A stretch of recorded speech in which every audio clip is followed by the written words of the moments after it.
You've seen the movies. Knights in shining armor, charging nobly into battle, swords flashing, capes fluttering, very majestic. But here's what they didn't show you, the part where you can't sit down, or breathe, or go to the toilet without help from a teenager holding your helmet. Tonight, we slip into something extremely uncomfortable and take a slow, soothing journey through the ironclad awkwardness of medieval warfare. From sweating inside your helmet to squeaking like a cupboard full of pots every time you move. This is what it was really like to wear armor in the Middle Ages. And no, it wasn't nearly as glorious as it looked. You probably thought this would feel epic. Drum roll in your head, the clink of metal, maybe a trumpet or two. This is it, the moment you become a knight. Except you're just standing there in your underclothes while a sleepy squire tries to wrestle your legs into something that looks like a medieval torture device and smells faintly of sheep. Welcome to your first time wearing armor. No one warned you it would take 4 people to help you dress, and they definitely didn't mention the amount of sweat involved. You're already glistening, and they haven't even started on your chest plate. Hold still, your squire mutters for the 3rd time, tugging on a strap that cuts somewhere uncomfortably close to your ribs. You try to inhale, but the leather creaks ominously, and you wonder briefly if your lungs are considered optional in knightly service. Then comes the greaves, the metal pieces for your shins. They slide them on and secure them with buckles that feel unnecessarily tight, as if armor is supposed to gently squeeze the life out of your limbs. You try to flex your ankle. It doesn't. That joint is officially retired.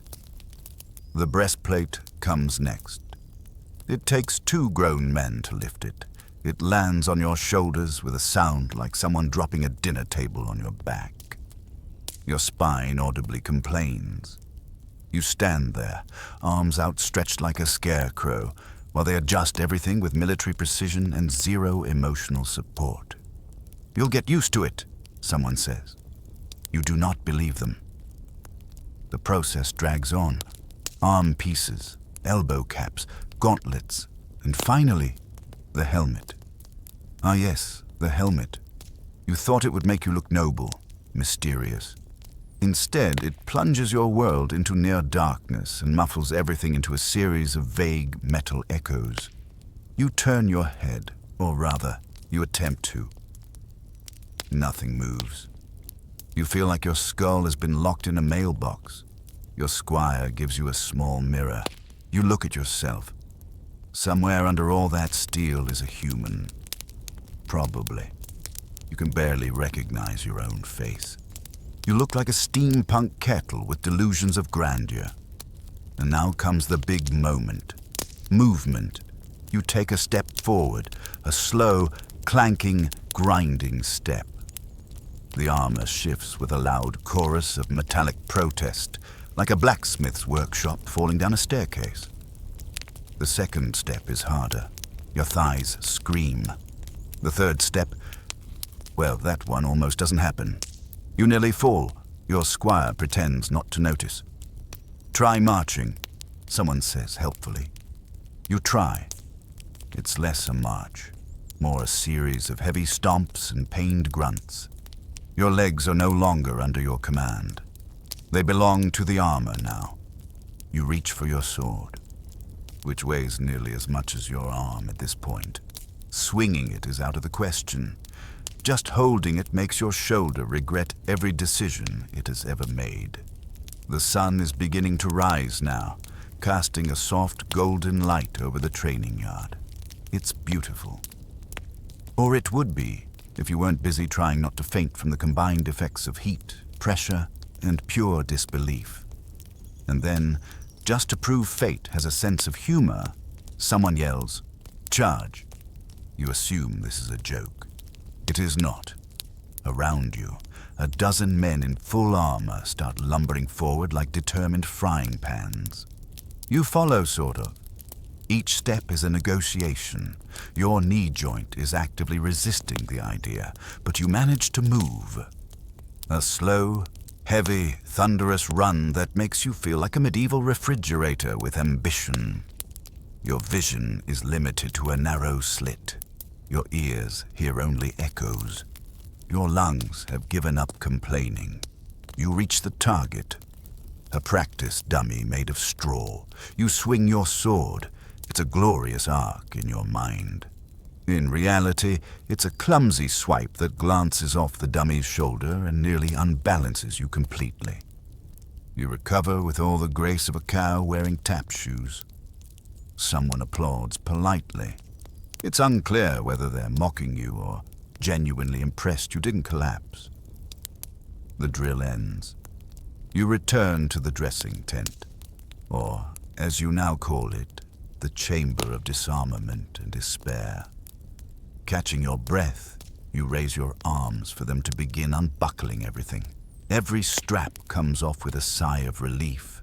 Every metal plate removed feels like a small victory. Your tunic underneath is soaked through. You smell like a boiled cabbage left in the sun. As the helmet comes off, light floods your senses. Sound returns. Air kisses your face again. You are reborn. Not bad for your first time, someone says cheerfully, slapping your back, which still has bruises from the breastplate. You don't respond. You're too busy sitting down very, very slowly, promising yourself that next time you'll fake a sprained ankle and go back to mucking stables. So, you survived your first armor fitting. Barely. You woke up this morning feeling like someone had parked a wagon on your spine. Every muscle aches. Even your eyelids feel sore. You didn't know eyelids had muscles, and frankly, you wish you still didn't. But it's training day again. That means the armor comes back on. You try not to sigh too loudly as your squire enters, cheerfully carrying what looks like a portable ironmongery. Ready, he says, like this is something to be excited about. You are not ready. Not mentally, not spiritually, certainly not physically. One by one, the pieces return. The breastplate slams onto your chest like a falling drawbridge. The leg plates return to squeeze your thighs like judgmental steel sausages. The gauntlets lock your fingers into half-useful claws. And by the time the helmet comes down again, sealing you into your own personal echo chamber, you remember, this thing weighs between 45 and 60 pounds.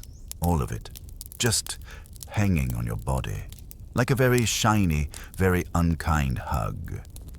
Now, 60 pounds might not sound like much until you try to live inside it, until you try to move, breathe, bend, squat, or even scratch your nose. You take a step forward. The armor shifts, clunks, and redistributes its weight in new and alarming ways. You feel like a toddler carrying a barrel on each limb. Every time you lift a foot, there's a moment of hesitation. Like the laws of physics are doing a little mental calculation to see if you'll fall this time. So far, you haven't. But gravity is patient. By your fourth step, your back is screaming. By your eighth, your shoulders feel like they're being pried apart by a very stern blacksmith. And by your 12th, you have accepted that comfort is a sin and joy is for peasants. The captain yells something about drills. You hear it vaguely through the muffled echo of your helmet. You raise your sword, or attempt to. It rises slowly, as if arguing with your wrist the entire way. It's heavier today, or maybe your will to live is just lighter. You run a few paces. The armor doesn't move with you. It sort of permits motion with the grace of a gate creaking open in a storm. You can hear the other knights panting, grunting, swearing under their breath. Good. It's not just you. But then there's that one guy, the veteran, The one who moves like the armor is just fancy pajamas. He spins, he ducks, he twirls his sword with flair. You both admire and deeply resent him. Just takes practice, he says to you at one point, pulling off his helmet, face somehow not drenched in sweat. You'll get there. You smile. You hate him a little. The drill continues. You're marching up and down the yard. The sun is rising and the metal is heating up. Now not only are you carrying 60 pounds of steel, you're being slow roasted in it. Like a potato in a suit of armor.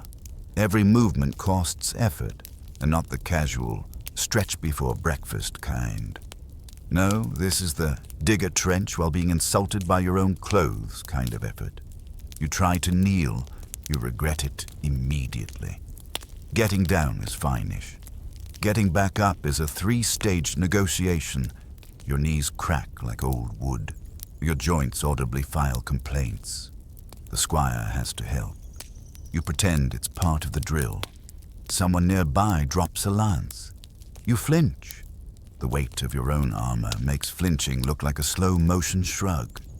You suddenly wonder how anyone ever fought in this. Like real battle, running across muddy fields, swinging swords, dodging arrows, while wearing the equivalent of a small fireplace. How did they do it? Short answer, they didn't always. Some knights fell over and just stayed there. Others overheated and fainted in the middle of battle. There are stories of men drowning in shallow water because they fell over in armor and couldn't get back up. You begin to understand. Armor isn't just protection. It's punishment. But of course, there's a reason for all this. Swords bounce off you. Arrows don't get far. You look terrifying, at least to anyone who doesn't know you're crying on the inside, so you keep moving, because that's what knights do. You clank, you sweat, you silently weep into your chainmail coif. Finally, mercy. The drill ends. You wobble back to the tent, each step echoing like a church bell in slow motion. When they lift off the armor, you feel like you're floating. Your body remembers how lightness feels. You stretch your arms and nearly cry. You lie down, spread eagle on the ground, in your linen shirt, smelling like damp cloth and despair. The wind brushes your skin and it feels like heaven.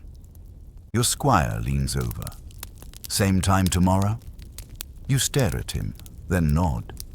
Because deep down, deeper than your muscle cramps, deeper than your regret, there's a tiny spark of pride. You wore the weight of a warrior, and it almost killed you, but not quite. Let's talk about the helmet. You know, that noble, iconic piece of armor that turns a regular man into a gallant, mysterious figure of war. Yeah, that thing. It turns out, wearing a medieval helmet is less heroic knight charging into glory, and more metal bucket strapped to your head by someone who clearly hates you. You didn't expect it to be comfortable. No one did. But you also didn't expect it to be claustrophobia in physical form. Let's set the scene. You're already laced into layers of padding, chainmail, and armor. You're sweating like a nervous pig at a midsummer banquet. Then someone, probably your squire with suspicious enthusiasm, lowers the helmet onto your head. Clunk. And just like that, the world disappears. You no longer hear in stereo. Instead, your ears pick up the distant sound of someone shouting, maybe. Everything becomes muffled. You're pretty sure someone just said, ready? Or Reggie? Or maybe, run. You don't know. You're guessing based on vibrations. Then there's the vision problem. In most medieval helmets, your window to the world is a narrow slit, a cruel little rectangle of reality that lets you see roughly 10 degrees in front of you, assuming you're standing very still and nobody taller than a cabbage walks past. Turning your head doesn't help. Your helmet is your head now. Looking down? Good luck. You see a chest plate. Looking up? Also chest plate. Peripheral vision. Never heard of her. The world becomes a series of guesses. You're vaguely aware of movement to your left, but it could be an enemy, a horse, or a cabbage cart. You'll never know unless you fully rotate your upper body like an awkward wind-up toy. You try to breathe. That's cute. The inside of your helmet is hot, it's dark, and it smells like old leather, wet wool, and something sharp, like sweat mixed with regret. Maybe the last guy who wore this didn't make it. You hope it's just the padding. You inhale again, and you can feel the air bouncing back at you. Your own breath ricocheting off steel and fogging up your thoughts. Oxygen is a suggestion. Carbon dioxide? Oh, there's plenty of that. And the sweat. Oh, the sweat.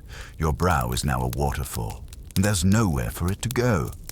It just trickles down your temples, into your collar, soaking the linen coif underneath. Everything is damp. Everything is slightly sticky. You're a human stew.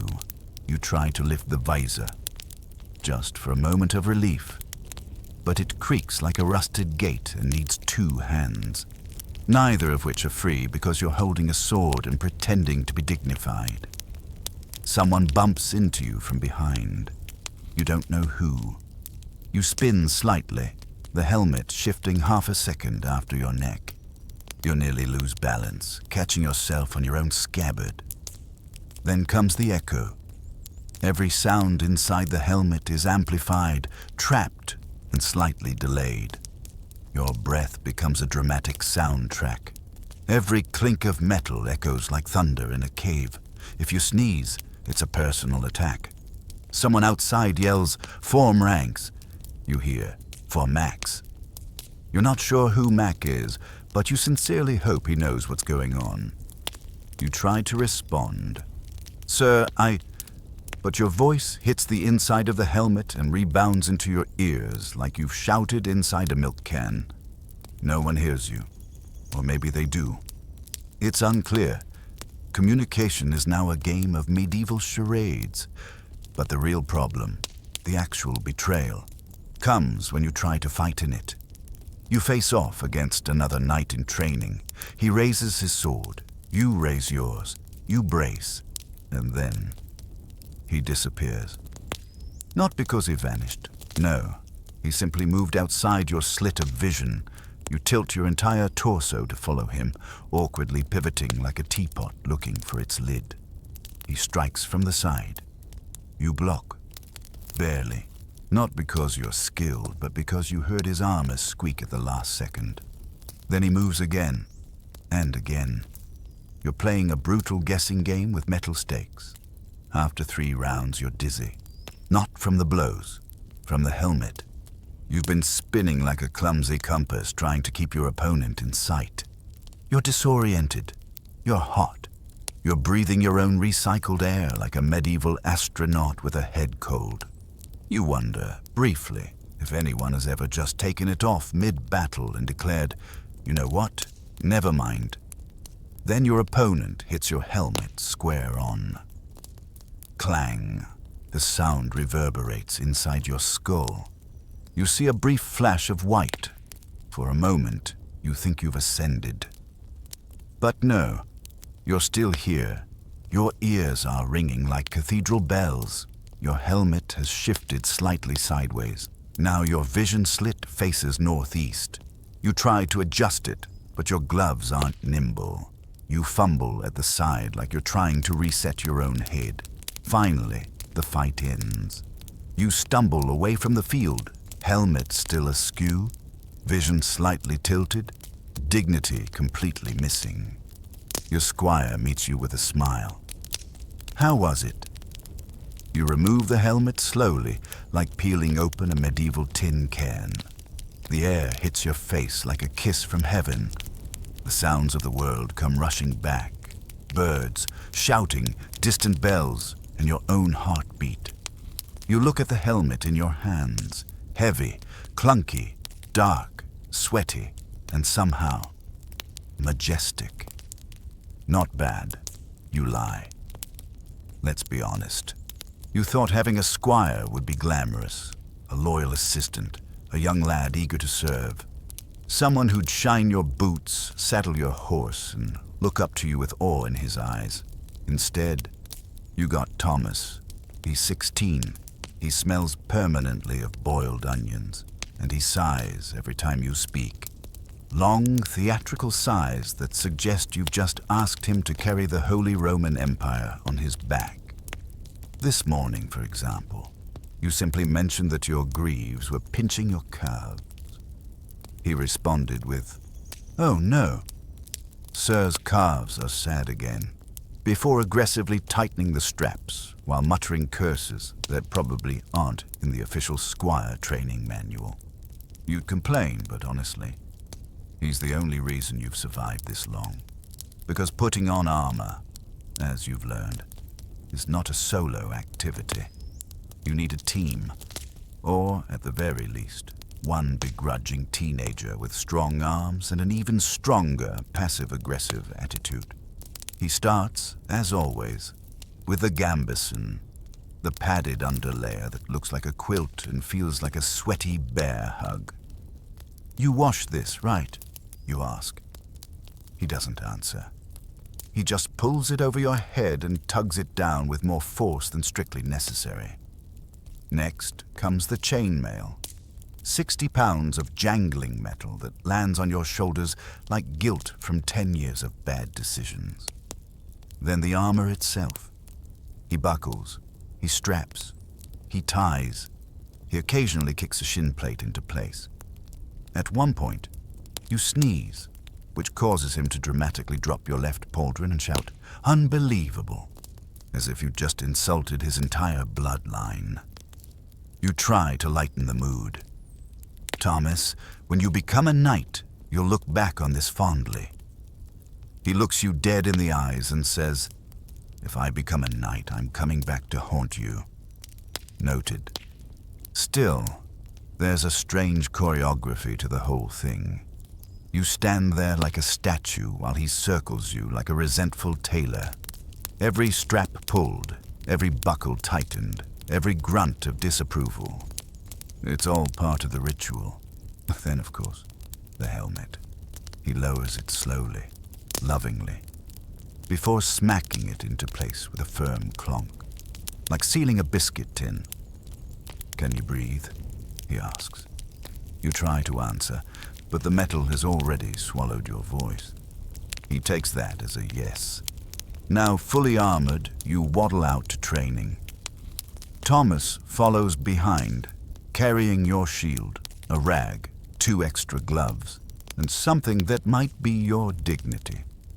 He leans against a post as you march clumsily across the field. Occasionally, you glance over and catch him miming your walk to the other squires, who erupt into giggles. You'd be offended, but honestly, he's not wrong. You do look like a metal duck with a limp. Later, during sword drills, you overcommit on a swing and land flat on your back. The impact is loud, dramatic, slightly humiliating. You stare up at the sky through your helmet slit, wondering if you've just invented the medieval version of yoga. A shadow falls over you. It's Thomas. He doesn't offer a hand. He just crosses his arms and says, "Having fun." You groan. He rolls his eyes, grabs your gauntlet, and with the power frustration alone, hauls you back to your feet. "Maybe if someone didn't swing like a miller in a tavern brawl," he mutters. You ignore him, mostly because you're too busy wheezing.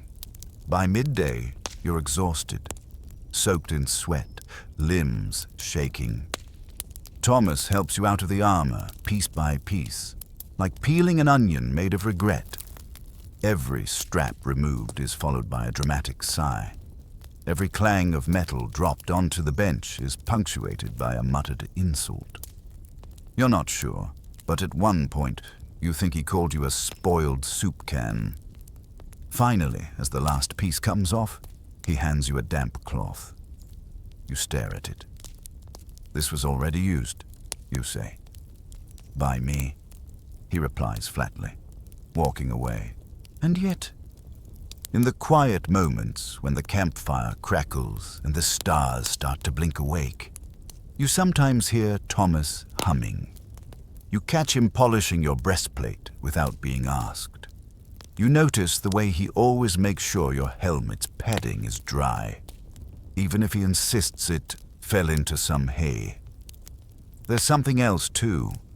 A moment earlier that day, you nearly tripped during sparring, and just before you hit the ground, a firm hand steadied your elbow. You turned. It was Thomas. He didn't say anything, just adjusted your bracer and walked off. It hits you later that he doesn't actually hate you. No, this is just the language of service, passed down through sarcasm and side eyes. Your squire is your shadow, your armor-bearer, your walking complaint factory. But he's also your protector in small, invisible ways. You're not friends. Not yet. But someday, when he earns his own armor, when he's standing where you are now, he'll get it. And maybe, just maybe, he'll mutter something fond about the ridiculous knight who once needed help getting out of a helmet. Again. Ah, yes. We've talked about the weight, the sweat, the clanking. But now, we arrive at the true heart of medieval suffering, the part no one wants to admit. The question you dared not ask out loud. How do you go to the bathroom in this thing? Well, let's find out, shall we? Picture this. You've been marching for hours. The sun is high. Your armor is hotter than a smithy's forge. And your body, poor, neglected, overhydrated body, is beginning to raise an issue. A small, polite signal at first. A gentle tap from your bladder. Hey, you might want to deal with this soon. You ignore it. After all, you're in the middle of a formation. There's a captain yelling something. You're surrounded by 30 other metal men and at least 2 snorting horses. You tell yourself you'll wait, but your bladder has other plans.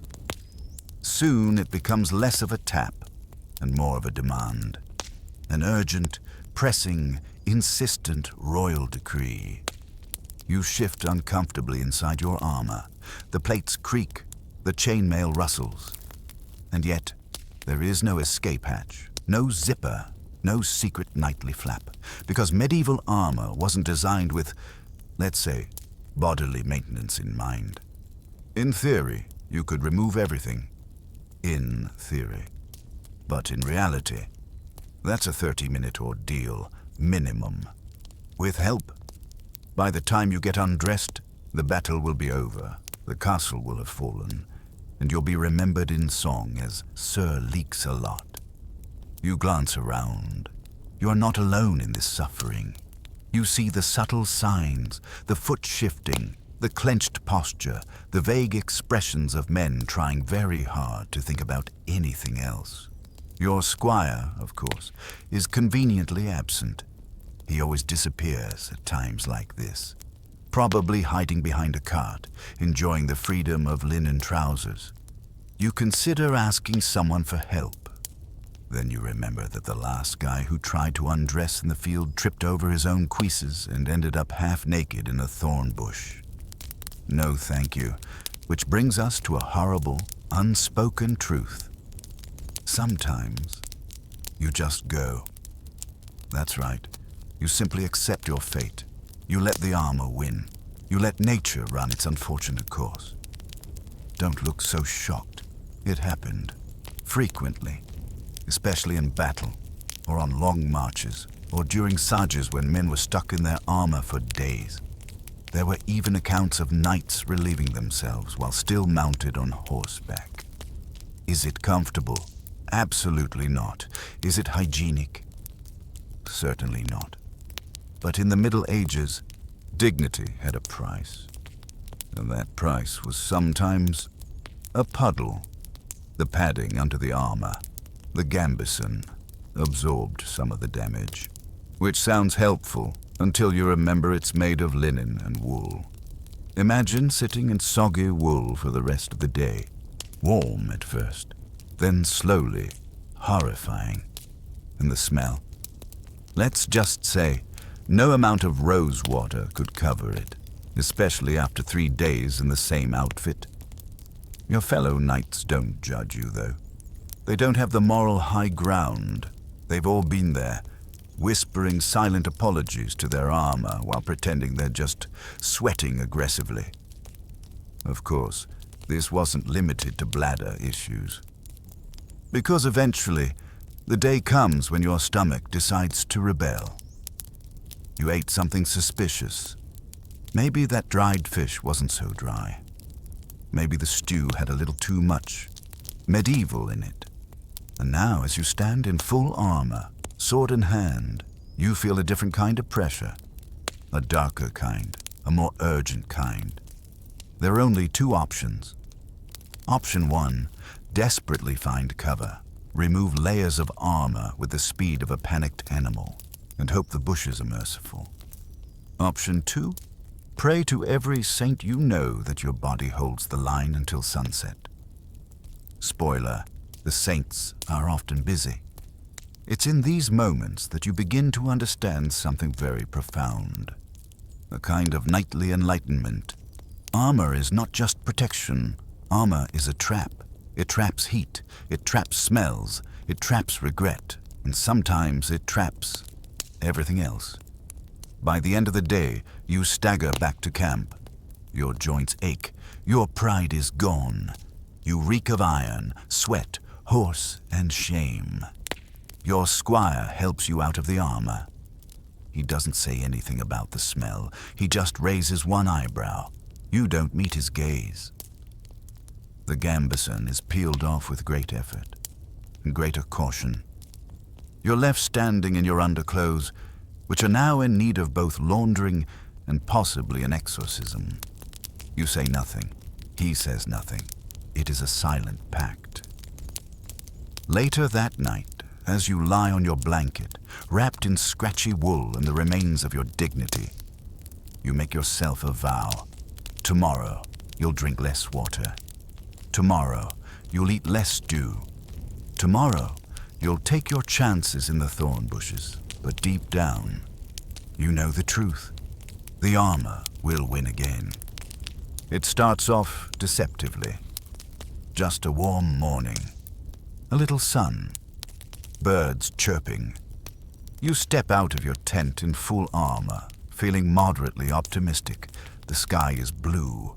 Your joints are only slightly aching. You even slept a full 4 hours without dreaming of falling into a moat again. But then, the sun rises. And suddenly, you're boiling alive in your own skin. There's no breeze. Not that it would matter. Your armor is about as breathable as a sealed bread oven, and you're the loaf inside. You start to sweat. Of course you do. That's expected. But this isn't polite sweat. No, this is soul-deep sweating. This is your body screaming for mercy through every pore it can find. The padded gambeson you're wearing underneath. It was already damp from yesterday. Now it's a sponge of misery, soaking up every drop of perspiration like it's been cursed to never be dry again. By the time you're halfway through the morning drill, it's not just hot. It's medieval sauna hot. You begin to hallucinate slightly. The commander's voice starts sounding like it's underwater. Your sword feels like it weighs 20 pounds. Your helmet, it's turned into a portable furnace strapped to your head. You're pretty sure your ears are melting. And let's talk about airflow. Or rather, the complete lack of it. Inside your helmet, the temperature is climbing by the minute. You breathe in, and it feels like sucking steam through a wool sock. The air is thick, heavy, angry. You try to speak, but your throat is dry. You try to blink, but your eyelids are sticking. You consider drinking water, but that would mean removing your helmet, which would require a squire, 2 free hands, and several apologies. So you push on. That's when your vision starts narrowing, not from the helmet this time, from actual heat exhaustion. You know what they call this in training? Building stamina. You know what your body calls it? Imminent collapse. You're not alone, of course. Around you, fellow knights are faring no better. One of them has taken to standing completely still like a statue, hoping no one notices. Another has his visor propped open with a stick. A third has quietly wandered off into the trees, possibly forever. At one point, someone passes out. It happens silently. One moment he's upright, the next he's on the ground like a felled oak tree, armor and all. The clang echoes across the yard. Everyone looks up. No one moves. You understand. It's not that they don't care. It's just that moving means sweating, and we are already dangerously close to internal soup mode. Eventually, the drill ends. You shuffle back to the tents, clanking with every step like a dying wind chime. Your gambeson is soaked, your boots squish, your entire body is radiating heat like a blacksmith's forge. Your squire meets you with a wooden cup of lukewarm water. You drink it in one go. It doesn't help. If anything, it evaporates on the way down. I told you not to wear the full suit today, your squire mutters.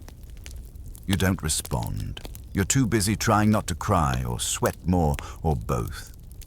Finally, the time comes to remove the armor.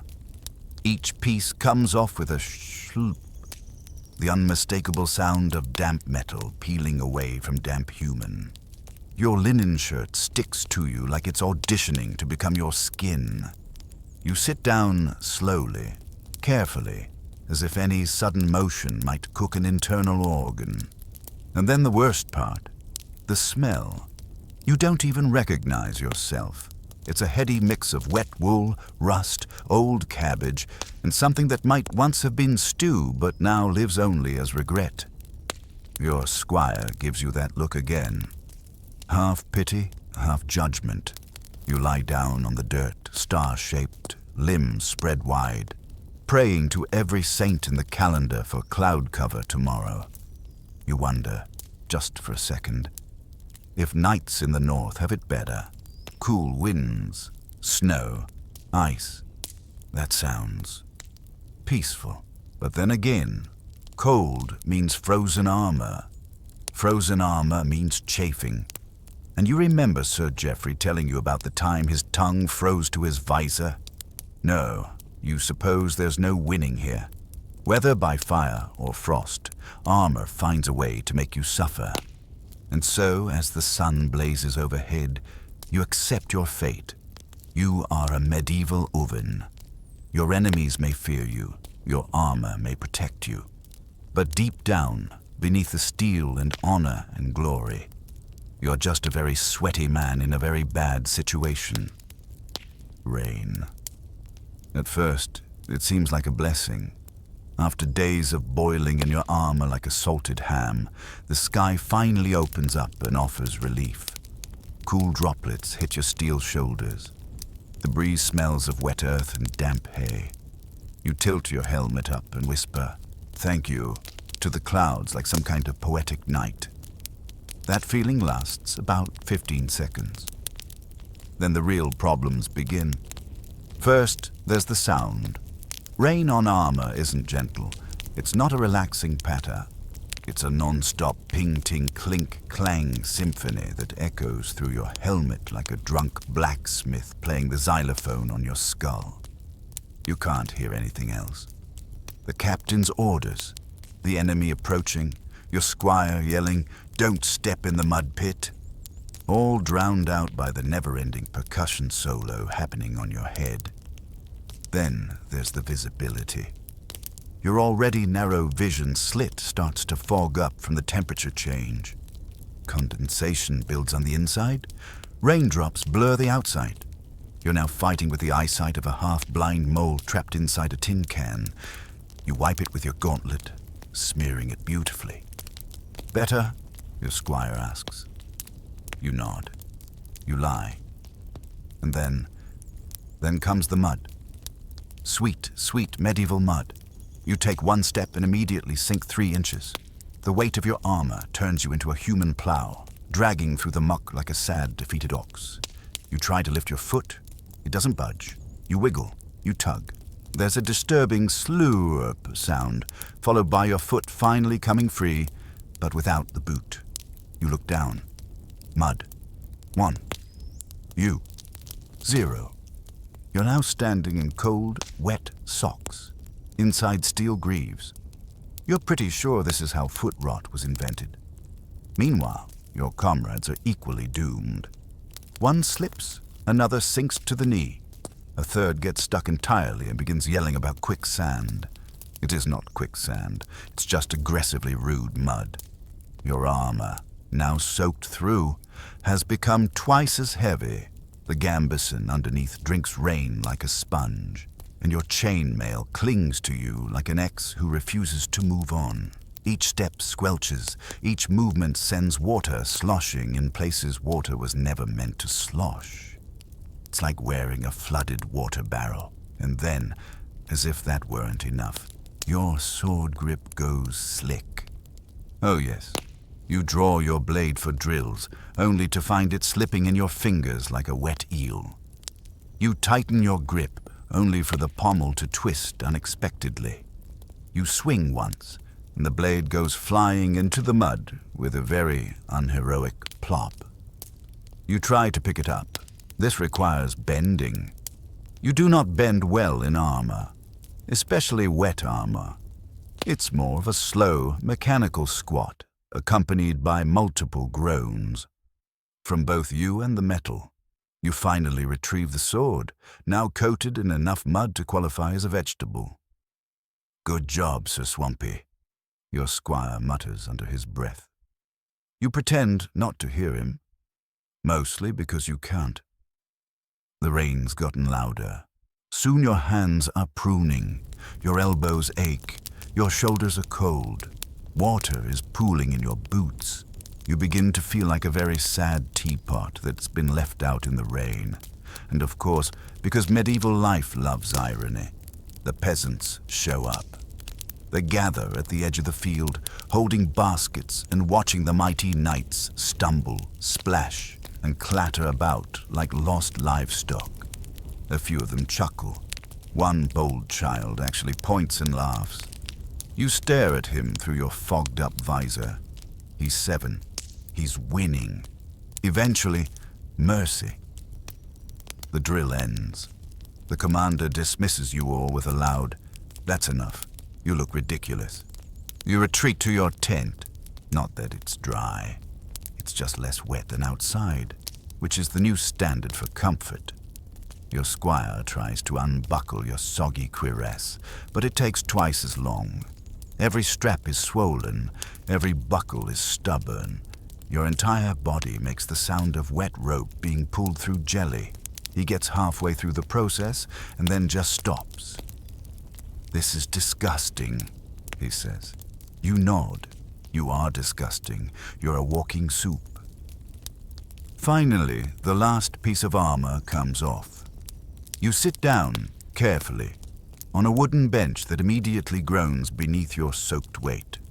There's water dripping from your elbows. Your hair is flat and sad. Your gambeson squishes every time you breathe. You look at your squire. He looks at your boots. "I'm not pulling those off," he says. You both know he will, eventually. And as the rain drums softly on the roof of your tent, you reflect. Armor was supposed to make you strong, fearsome, invincible. Instead, it's turned you into a glorified iron sponge, laughed at by children and nearly eaten by mud. You sigh. Tomorrow might be dry, but then again, tomorrow might be worse. You thought you could handle it. You survived the heat, the weight, the rain, the awkward bathroom incidents, but now, dear knight, you face your most personal, most intimate battle yet. Chafing. Yes, chafing. That slow, creeping burn that starts as a tickle and ends in absolute betrayal. It begins innocently.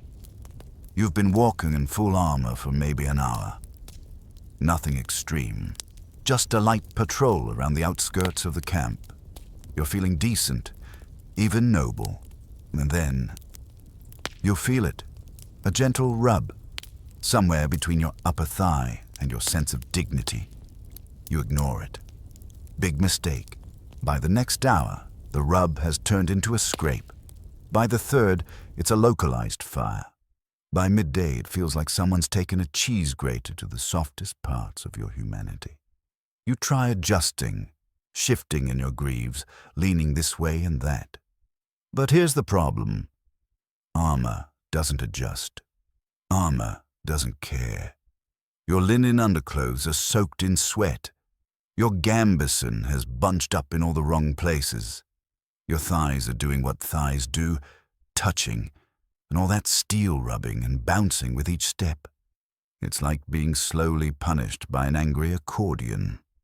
By evening, you're walking like a duck with a vendetta. Your legs bow out. Your stride becomes short, defensive, suspicious. You stop every few feet to discreetly shake out one leg, then the other, while pretending to look at clouds. Your squire notices. "Oh no," he says. "The chafing's got you, hasn't it?" You don't answer. You don't need to. He can see it in your eyes. That blank, distant stare of a man at war with his own trousers. He offers you a jar. It's small clay, suspiciously greasy. "What is this?" you ask. "Boar fat," he says.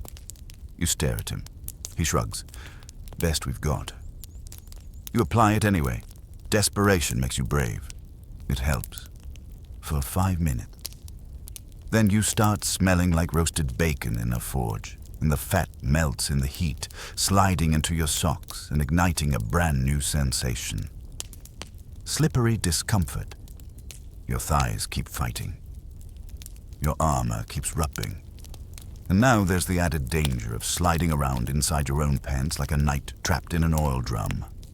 At dinner, you try to sit. You immediately regret sitting. You stand again, slowly. Someone claps. You glare at them.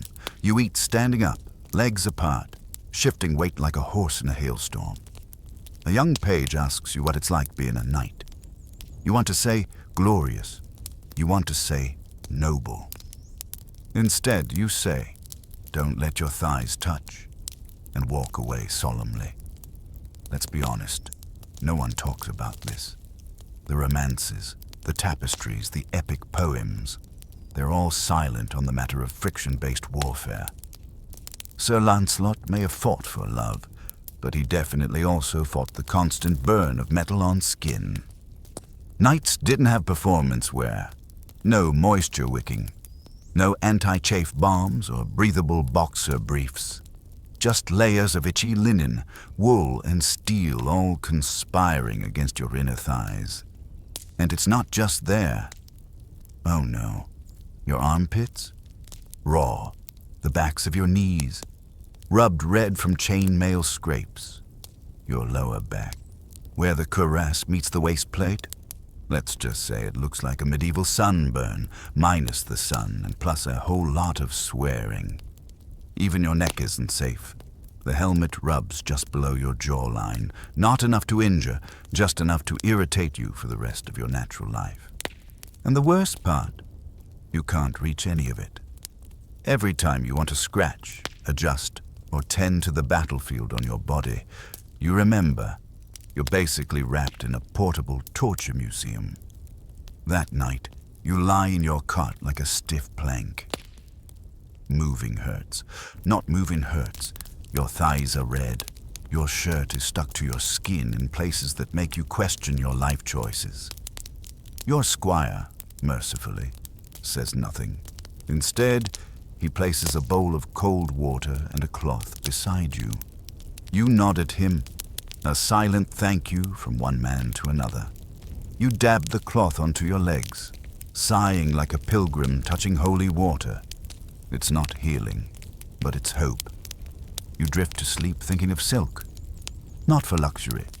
No. Just for the frictionless glide it might bring. In your dreams, you're riding through a field. No armor, no chafing, no pain. Just soft linens and forgiving breezes. You wake up sore, itchy, and smelling faintly of boar. Welcome back, night. Another day. Another battle with your own underwear. It always starts with confidence. You're feeling good. The armor's on. It's heavy, sure, but manageable. The chafing hasn't started yet. The weather isn't terrible. You've even managed to keep your dignity intact since breakfast. You stride across the training field like a man who knows what he's doing. Then, it happens. Maybe your foot catches on a tree root. Maybe your greave snags on a rock. Maybe your squire, accidentally, left a loose strap dangling near your ankle. Doesn't matter. You fall. You try to recover mid-air, as if sheer knightly will can override physics. But physics and gravity are undefeated. And you hit the ground like a dropped anvil. Thunk. At first, there's silence. Then you try to get up. That's where the real drama begins. You quickly realize something tragic. You're no longer a person. You're a very shiny turtle, flipped onto your back, limbs flailing helplessly in the air. You rock back and forth. Nothing happens. You try to roll. You succeed in flopping onto your side like a sack of armored potatoes. Your sword digs into your ribs. Your helmet tilts sideways. Your left leg is pinned under your right one. You are stuck. You're not injured. You're just immobilized, held hostage by your own bravery. You hear footsteps. Someone's coming. Help? Salvation? Nope. It's your squire. And he is laughing. He doesn't try to hide it either. He stands over you, arms crossed, grinning like a child watching a beetle struggle on its back. "Need a hand, Sir Graceful?" he asks. You don't respond. You're still trying to figure out how your knee ended up behind your ear. Eventually, with much effort, grunting, and absolutely zero dignity, he helps haul you upright. It takes two people, one pulling, one pushing. You emerge standing, sweaty, bent, and slightly concussed from banging your own helmet against the earth. "Should we practice falling drills?" your squire suggests. You glare at him. He adds, "You know, for next time." But it's not just about tripping on a trail, because you fall in battle too. And falling in battle is the medieval equivalent of yelling, "I give up," in front of 100 people, all while wearing 60+ kilos of embarrassment. If you fall on your back during a fight, you're done. First, you're flat. You can't bend at the waist. You can't sit up. Your chest plate turns your body into a medieval ironing board. Your arms flap uselessly, and you can't even see your attacker anymore. Your helmet is giving you a perfect view of the sky. Maybe a bird, maybe a glimpse of your own soul leaving your body. If you fall face first, it's somehow even worse. You're kissing dirt, unable to lift your head, and you have to hope someone doesn't step on your back. And don't forget the mud. Falling in mud. Now you're a giant steel cookie being dipped into soup. Getting up from it requires either a crane, divine intervention, or a lot of swearing. You hear legends of knights who fell in full plate and had to lie there for hours until the squires dragged them off the field like abandoned furniture. One poor soul in your company once fell into a ditch and had to be lifted out by 3 peasants and a mule. He still won't talk about it. There are, of course, techniques for getting up. The instructors call them tactical recovery methods. You call them rolling like a fish and praying. The steps are something like this. Tuck in your legs. Impossible. Your armor says no. Use your elbows to push yourself up. Elbows. You mean those stumps sticking out of your pauldrons? Roll onto your knees, assuming you can locate them. Use your sword as a crutch, unless it's buried 3 feet away in the mud. Curse the day armor was invented. Eventually, with enough struggling, you rise again. Victorious? Not quite, but vertical, which counts for something. You dust yourself off, not that it helps, and try to regain your composure. Around you, no one is laughing out loud, but everyone wants to. A nearby peasant raises an eyebrow. You can almost hear his thoughts. That's who's protecting us. Later, back in camp, you ask your squire a serious question. If I fall in battle and you're not nearby, what should I do? He doesn't hesitate. Stay very still and pretend to be a statue. You blink. It works, he shrugs. No one wants to fight a ghost knight.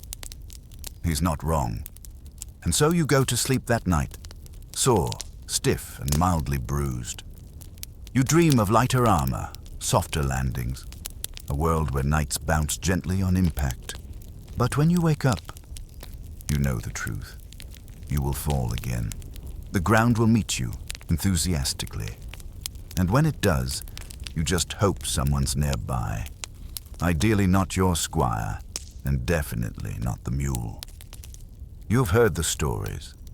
The brave knight on a white horse, his armor gleaming in the sun, not a speck of dust on it. Hair flowing, posture perfect, eyes smoldering with tragic backstory. Peasants cheer, maidens swoon. Birds land on his shoulder because even nature respects his jawline. You believed that once. You dreamed of that night, and now you are that night. Sort of. Except your armor isn't gleaming. It's dented, rust-stained, and smells like wet goat. Your horse hates you. Your posture? Shot. And as for swooning maidens, they tend to swoon away from you, mostly due to the scent. 'Cause here's the truth, no bard will sing. Being a real knight was sweaty, smelly, itchy, and deeply undignified. Let's take a closer look at this so-called romance. In paintings, you see the knight kneeling gracefully before a lady, presenting a flower. In real life, you try to kneel in full plate and end up stuck halfway down, making confused grunting noises like an angry accordion.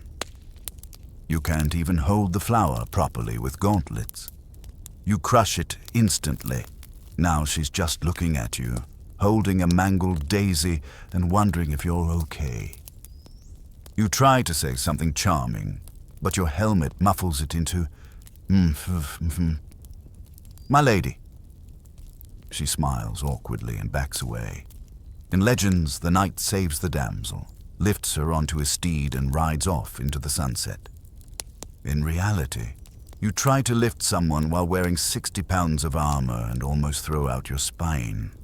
Your horse, already traumatized from your weight, refuses to move. The damsel ends up walking next to you, slightly annoyed, slightly faster. As for sunsets, you mostly see those while passed out on a cot, covered in mud and ointment for thigh chafing. And the armor. Oh, the armor. In stories, it sparkles. It sings in battle. It makes you look like a hero. In your life, it creaks. It farts when you move too fast. It traps body heat like a steel casserole dish and occasionally pinches parts of you that no tale would dare describe. You want poetry? Try this. Roses are red. Chainmail is fine. But if I bend wrong, I'll snap my own spine. Your squire once caught you admiring yourself in a polished shield. Do I look noble? You asked. He squinted. You look like a moldy kettle with legs. Right. Thanks, Thomas. But still, there are moments. Moments when the sun does catch your helmet just right. When the crowd does cheer, even if it's just one bored peasant clapping slowly. When you ride through a village, and a child stares up at you with wide eyes and whispers, "Look, Mama, a knight." You straighten up, you nod, you try not to fall off the horse, and you remember why you do this. Not for glory, not for songs, definitely not for comfort. You do it because, underneath all the layers, the linen, the chainmail, the steel, the sweat, there's still that boy who once dreamed of valor. Even if now, valor smells faintly of old cabbage. That night, you remove your armor piece by piece. Every strap groans, every joint pops. You peel off your gambeson and hear it squish ominously. You sit by the fire in your undershirt, sore, exhausted, and covered in grime. Your squire tosses you a rag. You wipe your face and ask him, "Do you think I'll be remembered as a great knight?" He looks at you, looks at your mismatched socks, looks at the chicken bone stuck to your shoulder plate. "Sure," he says, "the greatest knight who ever got stuck in his own helmet." You smile. You'll take it. Because the truth is, you are a knight. Not the storybook kind, but the real kind. The kind who fights while itchy, who rides while sore, who falls in the mud and gets back up, who bleeds, bruises, burns, and keeps going anyway, and maybe, just maybe, so that's even braver. There's something majestic about a knight's helmet. Shiny, imposing, dignified. In theory. In practice, it's a metal bucket you willingly shove your head into, and then pretend you're still having a normal day. Let's begin with the obvious. It's tight, very tight. Once the helmet is on, your world gets smaller, literally. The visor slams shut.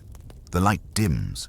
Suddenly, your field of vision narrows to something between mailbox slot and bad periscope. You look left. You see metal. You look right. Still metal. You try to glance down. Nothing. Just your own muffled breathing echoing around your face like a panicked ghost. It's claustrophobia in surround sound. And the sound. Oh, the sound. Every noise bounces around inside the helmet like an echo chamber designed by medieval sadists. Someone calls your name. You hear it 5 seconds later, like a badly dubbed bard performance. Sword clash nearby. It sounds like you're inside the bell tower. While the bell is ringing, you try to speak to your squire. Mifmerel. He nods and says, "Very wise, my lord," even though you just asked him for water. Which brings us to the next point, drinking in a helmet. You don't. You attempt to drink. Your squire hands you a cup, and you stare at it through your visor slit like a man contemplating the moon. Sometimes he uses a straw, a hollow reed from the river. Sometimes he just pours water at you and hopes for the best. Most of it ends up on your gambeson, or in your nose. One time he tried to hand you stew. That was a bad day. And then, of course, there's the breathing. Yes, technically, helmets have air holes, but they don't account for heavy breathing, or panic breathing, or "I've been running in chainmail for 2 hours." Breathing. Your breath fogs up the inside. The heat rises, your face sweats, the visor gets slippery. You feel like a boiled potato sealed for freshness. And what's worse? You can smell everything inside the helmet, mostly yourself. The inside of your helmet has absorbed weeks of breath, stew fumes, oniony regret, and possibly the echo of one very bad decision involving pickled garlic. You try to open the visor for fresh air. It sticks. You tug harder. It creaks. Your squire panics and grabs a wooden spoon to help. He pries it open with the grace of a man digging into a lobster. And about the same sound effects. Shirk, pop. Oxygen. You suck it in like it's a fine wine. You make eye contact with a pigeon. Life is good again. Of course, not all helmets are the same. There's the great helm, big, boxy, and perfect for those who enjoy seeing nothing. There's the sallet, sleeker, but still capable of turning your skull into a personal echo chamber. And then there's the kettle helm, open-faced, breezy, and favored by people who like breathing and not dying of heat stroke. Naturally, you weren't given one of those. You were given a closed-face helm with a visor that requires 2 hands, a prayer, and occasionally a mallet to open. The worst part, you can't scratch anything. Your nose itches? Too bad. Forehead sweating? Tough luck. You get a bug crawling across your cheek during battle? You just have to live with it, screaming internally while trying to focus on not dying. And that one time a fly got in there. You remember, you still wake up in cold sweats. People think helmets are glorious, that they make you look powerful, noble, heroic. And sure, maybe from the outside. But from the inside, you're a man sealed in a metal box, trying not to suffocate on your own courage and onion breath. There is no glory here, only humidity. By the end of the day, your squire helps lift the helmet off your head like removing the lid from a very cranky stew pot. You gasp. He recoils. "Good God," he says, waving the air. "What died in there?" "Just my hope," you reply, pouring water over your face. The helmet sits on the table, steaming gently like it's judging you. You glare back at it. Tomorrow you'll wear it again. Because you must, because you're a knight, and because the only thing worse than wearing it is charging into battle without it. Ah, the noble steed, your trusted companion, your loyal partner, your 4-legged symbol of glory. At least that's what the songs say. In reality, he hates you, not because you're a bad person, but because you, in full armor, are basically a giant, rattling, sweaty meat anvil that he is forced to carry across miles of battlefield chaos. Let's begin at the start of the day. You approach your horse, armored up and already wheezing slightly. He sees you coming, and he sighs. You swear you see it. That little flick of the ears, the sideways glance, the barely suppressed eye roll of a creature who knows exactly what's about to happen and deeply regrets his career choices. Your squire tries to hold him still. You try to mount. It's not elegant. In stories, knights leap gracefully into the saddle. You put one foot in the stirrup, grunt, wobble, lean back too far, and hoist yourself up with the coordination of a baked turnip. The horse shifts his weight with the patience of a long-suffering librarian. And when you finally land in the saddle, clank. He takes one slow step forward in pure resignation. You're on, barely. Your legs stick out at weird angles. Your armor squeaks. Your knee already hurts. Your horse snorts. You whisper, "We ride." And he very clearly thinks, "Do we?" The real trouble begins once you start moving. Every step your horse takes makes your armor bounce and shift. You rattle. You clang. You feel like a drawer full of cutlery being dragged down a cobblestone path. Your horse hates it. He hates the noise. He hates the weight. He hates the time you brought a lance, a shield, 2 swords, and somehow expected him not to notice. He notices, especially when you insist on trotting. Because trotting in armor is medieval code for shake every organ loose. Your spine vibrates, your visor chatters, your lower back files for early retirement, and your poor horse. He's dealing with 200+ pounds of heroic nonsense bouncing on his kidneys. Now imagine a charge. Trumpets sound. You lower your lance. You shout something brave. Your horse thinks, "Oh no, not again." He takes off, not because he wants to, but because a dozen angry squires are yelling and waving flags behind him. As you gallop, your armor pounds against the saddle like a siege weapon. You're not riding so much as hanging on. A metal blur of adrenaline, shouting and clattering regret. Meanwhile, your horse is giving it everything he's got, through mud, over rocks, around fallen enemies and their fallen breakfast. You think he's charging out of valor. He's charging because he's hoping if he runs fast enough, you'll fall off. And heaven help you if your horse trips. Because if he goes down, you go down. And then it's not just your dignity that's shattered. It's your tailbone, your helmet, and probably your lance. Not to mention, your horse now has the right to look you in the eye and judge you forever. Which he will. Every day. Let's also not forget, horses don't like armor on themselves either. Someone had the bright idea of strapping plates and chainmail onto horses too. Because nothing says agile war beast like metal leg warmers and a faceplate that blocks peripheral vision. The horse already hates your armor. Now you've given him his own.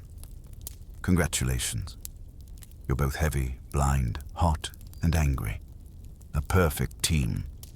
At night, you remove your helmet, dismount, and stretch awkwardly like a very confused crab. Your horse stares at you. You offer him a carrot. He does not take it. You try to pat his neck. He turns his head, deliberately, slowly, as if to say, I carried you through a swamp in a hailstorm today, and you think a carrot makes it even. You apologize. He huffs. You go to bed wondering if he'll kick you tomorrow. You suspect the answer is yes. But still, there are moments. Riding across a sunrise-lit field, feeling the wind in your face, well, through the visor slit anyway, knowing that your horse, despite it all, still galloped when you needed him to. You might be a rattling, chafing, barely mobile tin can. But to your horse, you're his rattling, chafing, barely mobile tin can. And in the end, that's worth a carrot or two, maybe even a sugar cube. If he forgives you, eventually. You've survived the training, the march, the weather, the horse. Your armor is scratched, dented, and currently filled with approximately 1 gallon of human soup. Yours, specifically. And now comes the final ordeal of the day, taking it off. At first, it seems simple. Unbuckle, remove, sigh with relief. That's what you imagined when you first became a knight. That was adorable, because removing armor isn't a task, it's a ritual. A 2-person job at minimum. A 3-person job if your elbows have locked again. You stumble into your tent, every joint clicking like a haunted door hinge. Help me out of this, you grunt to your squire. He eyes you the way a mechanic looks at a badly damaged cart. Where would you like me to start, sir? He asks. You say, anywhere that's not soaked. He laughs. Nothing is dry. First, the helmet. The visor is jammed again because of course it is. He wiggles it. You grunt. He wedges a stick under the edge. You groan. He finally pops it off with a loud skirk clunk, revealing your sweaty, flattened face. You look like a bread roll that's been sat on. Better, you lie. Next is the gorget, that delightful little neck armor piece that was clearly designed by someone who hated necks. It's pinching your collarbone. Your squire tries to unstrap it gently. No, pull, you growl. He pulls. You see stars. The gorget flies across the tent and knocks over a candle. You don't care. Then come the pauldrons. Big, round, shoulder-battering hunks of steel that somehow always tangle with your upper arms. It takes 3 attempts to lift your arm without hitting yourself in the face. Your squire unlatches them with the same care as one diffusing an explosive duck. You drop your arms and exhale. Mistake. The smell hits both of you at once. You cough. He coughs. The tent quietly contemplates collapse. What's that smell? He chokes. Honor, you say. Now the chest plate. This is the real monster. It's strapped from the back. The back. Because some sadist in the 14th century thought that made perfect sense for a solo warrior. You try to reach behind. You fail. You try again. You hear something pop in your spine. Your squire steps in. It takes him several minutes to undo the cross-lacing. He mutters something about knots made by possessed raccoons. You ignore him. When it finally comes off, the sweat pours. Your gambeson underneath makes a squelch sound you will never emotionally recover from. Your shirt is translucent. Your dignity is gone, and we're only halfway. Now the arm harnesses. Rear braces, vam braces, cooters. Each one named like they came from a menu of medieval pasta dishes. Each one needs to be untied, unhooked, rotated slightly, and yanked. And once they're off, surprise. You have gambeson sleeves soaked and clinging to your skin like boiled cabbage. Next, the fold and tassets, the lower torso armor, which, if you're not careful, pinch things you really wish hadn't been pinched today. You groan. Your squire offers wine. You say yes. Finally, the greaves and sabatons, shin guards and foot armor. You're so exhausted you almost just fall over and let gravity help. Your squire wrestles with a buckle that appears to have fused to your boot. He gets it loose. Your foot slides out. Esh shailap. You both stare at the sock. It is soggy. It is sad. It might be sentient. You peel off the second greave. It smells like damp regret and boiled onions. You're done. Almost. Because now you're standing in nothing but a soaked gambeson and an undershirt, shivering slightly, looking like a medieval dish rag that learned to walk. You sit down. Slowly. The wooden bench groans. You groan louder. You roll your shoulders, stretch your neck, flex your fingers, and you feel free until you remember. You'll be putting it all back on in 8 hours. Your squire is already hanging pieces to dry. The tent smells like a battlefield married a cheese cellar. He turns to you. Tomorrow again, sir. You nod. Because that's what knights do. They fight, they struggle, they sweat. They get undressed very, very slowly while questioning every life choice. And then they do it all over again. Ah, the romantic life of a knight. Battles, glory, epic quests. And, of course, rubbing goose fat into steel for 3 hours while hunched like a gargoyle. Welcome to the part of chivalry they never put in the songs. Armor, maintenance. Because here's the cold, rusty truth. Your armor. It doesn't clean itself, and it definitely doesn't stay shiny. By the end of the week, your once proud breastplate is covered in mud-dried blood, probably yours, bits of stew, one suspicious leaf, and an unspoken sense of defeat. And worst of all, rust, that reddish-brown enemy of all things glorious and metallic. You see one speck, and suddenly your chest plate is flaking like a bad croissant. So you begin. You sit by the fire. The squire brings out the supplies. A bucket of water, a rag, a stiff bristled brush, a pot of lard, a brick, don't ask. He lays out each piece of armor like a patient before surgery. And then he leaves. Because he knows this is your battle now. You start with the greaves. They're caked in dirt. You scrub. The brush squeals. Your fingers freeze. The water is definitely from a cursed well. You finish one piece and hold it up to the firelight. Is it clean? Number, is it better? Slightly.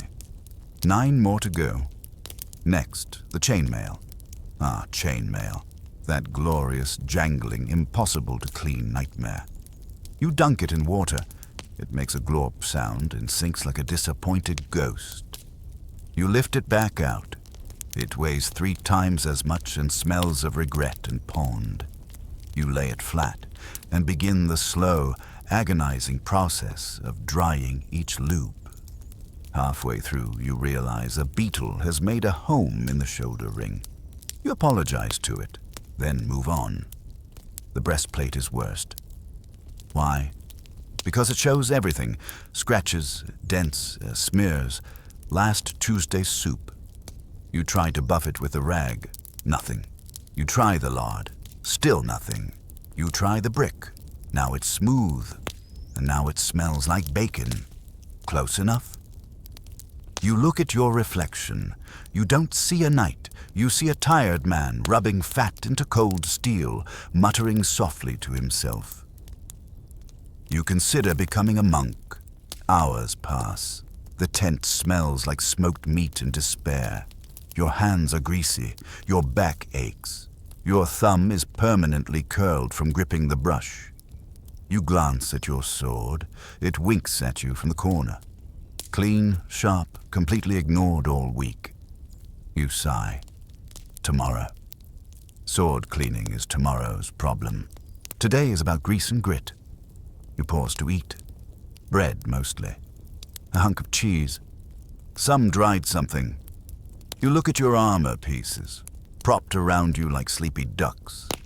They gleam, not like a hero's gleam, more like a well-oiled frying pan. But it's something. You reach for your cup. Your elbow knocks over the pot of lard. It spills onto your freshly polished vambrace. You just stare at it. Your squire pokes his head in. "How's it going?" he asks cheerfully. You blink at him, holding a greasy rag in one hand and a haunted stare in the other. He backs out quietly. Eventually, you're done. Well, done enough. Your armor now smells like animal fat and stubborn pride. You stack each piece neatly. You nod at them like old friends. You know tomorrow you'll wear them again. Sweat in them again. Fall in the mud, scrape them against rocks, and start this whole ridiculous cycle over again next week. But tonight you've won. Not a battle, not a war, but the quiet, thankless, knuckle-cracking war against corrosion. You lie down on your cot, smelling faintly of goose and steel. Your squire offers you a final bit of advice as he blows out the lantern. "Next time, sir, maybe just don't get hit." You grunt, but secretly, you agree. Less blood equals less scrubbing.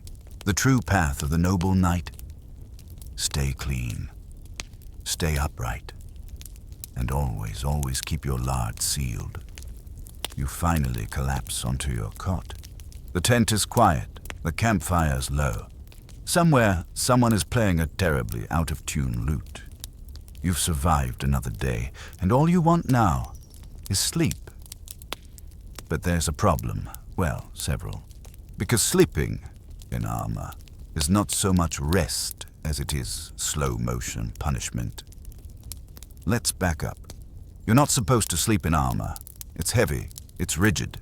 It doesn't exactly say cozy bedtime fashion, but sometimes you don't have a choice. Maybe you're on watch. Maybe the enemy might attack before dawn. Maybe you're just too tired to take it off. So you lie down, in full or partial armor, and you try to make peace with your life choices. And that's when you discover a simple truth. Armor doesn't bend. Cots, unlike the battlefield, require flexibility. Armor does not provide it. Your backplate digs into your shoulder blades. Your spalders shove your ears into your neck. Your sabatons clang together every time you shift your feet. And the chainmail? It chafes everything. You roll onto your side. Big mistake. The plates shift awkwardly, and now it feels like you're spooning a pile of shovels. You roll onto your back. Now your spine is aligned with the exact ridge of every buckle. You lie flat, arms at your sides like a slightly haunted statue. You are a metal mummy. And this is your sarcophagus. The worst part, you can't itch anything. Somewhere, deep beneath your layers, your knee itches. You reach down instinctively, and your gauntlet clanks against steel. You try again, still steel. You finally give up and just twitch in frustration. It doesn't help. Then there's the temperature. Armor traps heat during the day, but at night, it becomes an ice bucket. Every exposed plate is now freezing cold. You shift and your stomach grazes the edge of your cuirass, and it feels like being licked by winter itself. So now you're cold, itchy, stiff, and lying on top of what might be a root, or a rock, or your own sword. You can't tell anymore. You try closing your eyes. Your helmet is off, at least. Small mercies. You begin to drift off, until... clang. Someone tripped over a shield outside. You jolt awake. Your shoulder jerks. A piece of chainmail stabs your armpit. Your knee buckles. Your sabatons knock together. You briefly forget where or who you are. You sit up in panic. Wrong move. The back of your breastplate scrapes the tent pole and tips your cot. You end up half off the bed, legs in the air, face in a fur blanket that smells like goat and shame. Eventually, you settle again. You take off your gauntlets this time. A daring move. You curl up into something that resembles fetal position. If the fetus were made of steel and bad decisions. You finally doze. For exactly 20 minutes. Then the dawn horn blows, because of course it does. Your squire appears, chipper and freshly washed. "Morning, sir." You rise slowly, bones popping like kindling. He tilts his head. "Sleep well?" You don't answer. You're too busy pulling a rivet out of your thigh. You once dreamed of castles, of feasts, of glory. Now you dream of soft hay clean socks, a mattress that doesn't yell clang. When you roll over, you envy the monks, even the peasants. They may not have status or swordsmanship, but at least they sleep on purpose. You, meanwhile, begin another day of sweat, steel, and bruised ribs.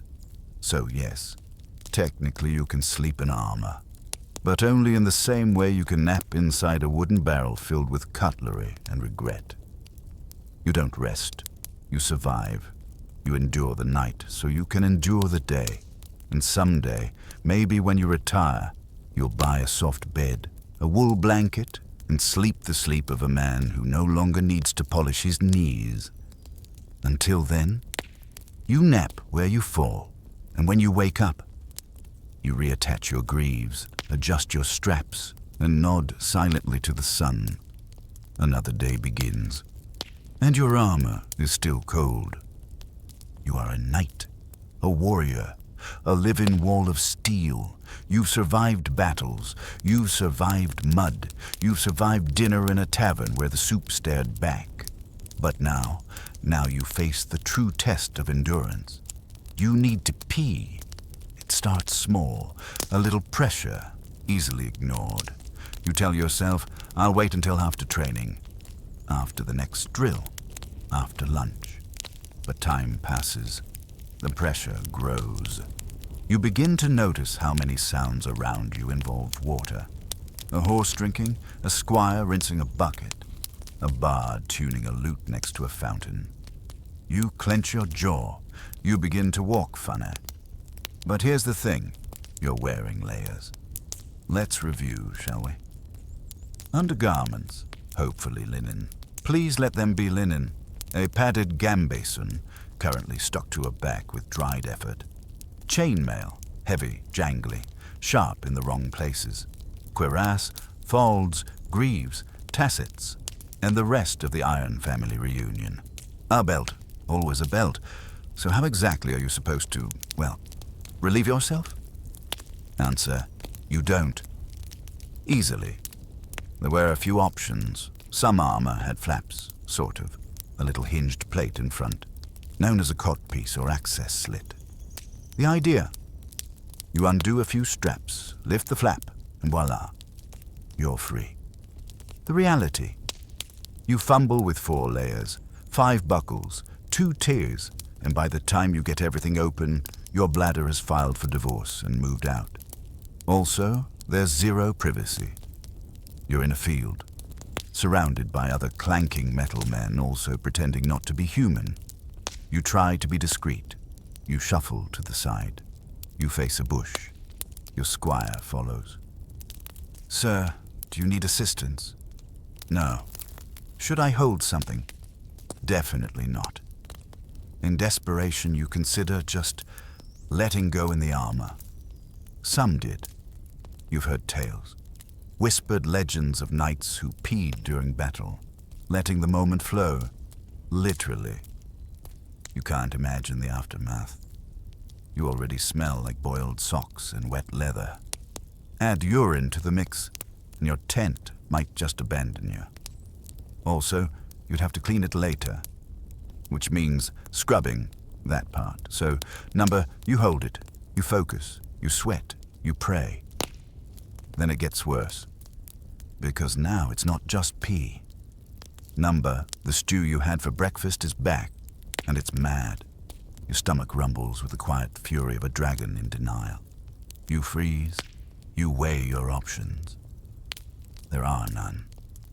Medieval armor was not designed with toilets in mind. There are no trap doors, no rear vents. You are encased in an unholy combination of iron and regret. And the latrines? Down the hill. Past 2 tents, 3 chickens, a goat that doesn't like you, and at least 1 baron's wife who always makes awkward eye contact. You panic, you sweat more, which somehow makes everything feel worse. You shuffle toward salvation, knees slightly bent, walking like a crab who's questioning its faith. Your squire sees you. "Sir, are you wounded?" "Yes," you wheeze. "In my soul." Eventually, finally, mercifully, you arrive at the latrine. It's not good. It's a pit with flies and a plank that might have once been a bench. You don't care. Now the real battle begins. Removal. You strip off layers with the urgency of a man defusing a bomb strapped to his internal organs. Buckle, lace, strap, tie. You swear your codpiece is held on by emotional trauma. At last, you free yourself. You sit, you breathe. It is both humiliating and transcendent. You survive. Afterward, you begin the long reassembly process. It takes twice as long as removing it. You start with the gambeson. You already regret everything. Chainmail goes on. You forget which hole is for your head. You briefly wear it like a tunic made by a drunk eel. Then the plates. Then the belt. You're sweating again. You haven't even fought anyone yet, but you feel like you've aged a decade. You emerge from the latrine as a changed man. Your squire looks at you. "All well, sir?" You whisper. "Never speak of this." He nods. He understands. He's been there. So yes, armor is strong. It's noble. It's protective. But when nature calls, it is the enemy. And when you finally make it through the whole ordeal, you know what's coming next. You'll need to go again in an hour. Because you drank water. Because you're human. Because knights, for all their bravery, still have bladders. And so the cycle continues. A tale of metal, urgency, and truly terrible toilet logistics. They sing songs about knights, of your valor, your honor, your glittering armor in the sunlight. What they never sing about? The smell. Because, dear knight, you reek. Oh, not just a little. Not a casual, bit musty after a long day sort of thing. You smell like boiled cabbage, regret, and war. Let's start with the basics.